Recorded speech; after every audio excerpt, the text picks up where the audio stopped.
Sandali lang, may importante lang akong gusto sabihin.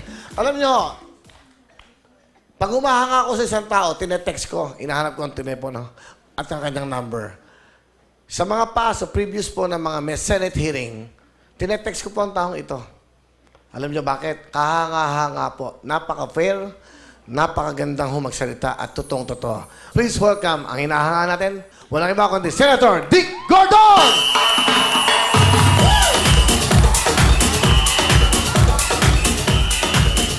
Senator, welcome po!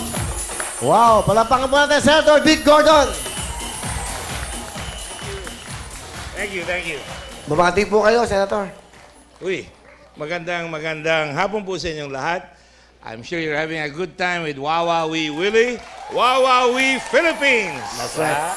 Okay, but anyway, meron po kayong project is coming, ito, ang bagong barko. Ito na. Yeah, eto, nagkaroon na ho tayo ng barko sa Pilipinas sa Red Cross. Wow. Tayo kauna-unahan sa buong mundo ng Red Cross natin dahil tayo ay meron tayong, alam mo kung ilan ang island natin yan?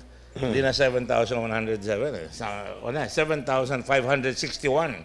Ang islands po natin? Oh, pagka high tide yun, pag low tide, mas marami. Parang Charlene Gonzalez. Oh.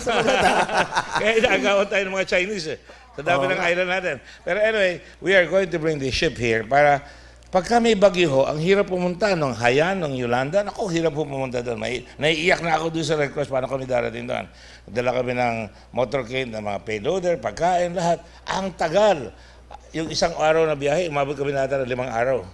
So ito ngayon, pag may barko kayo, isasakay nyo doon sa barko lahat yan, yung relief, yung mga hospital tent, yung mga payloader, lahat na ilalagay, pwedeng lumanding sa beach, pwedeng lumanding sa pier. Okay. Pero maganda yan. Napakagandang project. Again, can you please tell us again, ano po itong proyektong to? Bakit ba may ganito? Gusto lang namin masama-sama kayo sa lahat po kayo pwede mag-volunteer. Ayan. Mayaman, mahirap, pwede mag-volunteer. Kailangan nyo ng dugo, tawag lang kayo sa Red Cross. Mabibigyan kayo kung mahirap kayo, cannot afford, walang bayad. Pero pagka can-afford, bayad ka. Bawal ho yung penge. Galing.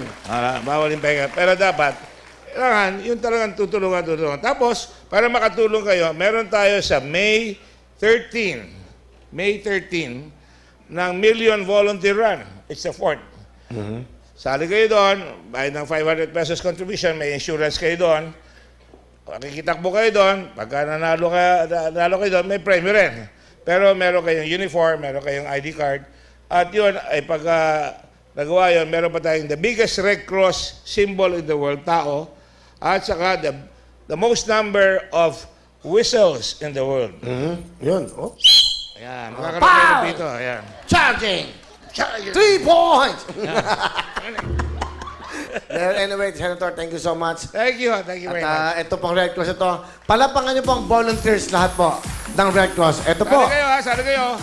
Okay, thank you so much, Senator. Thank you for your time. Willie, partner ka. Opo. Thank you, bye-bye. Thank you. Thank you. Senator Dick Gordon and of course, Philippine Red Cross. Thank you so much.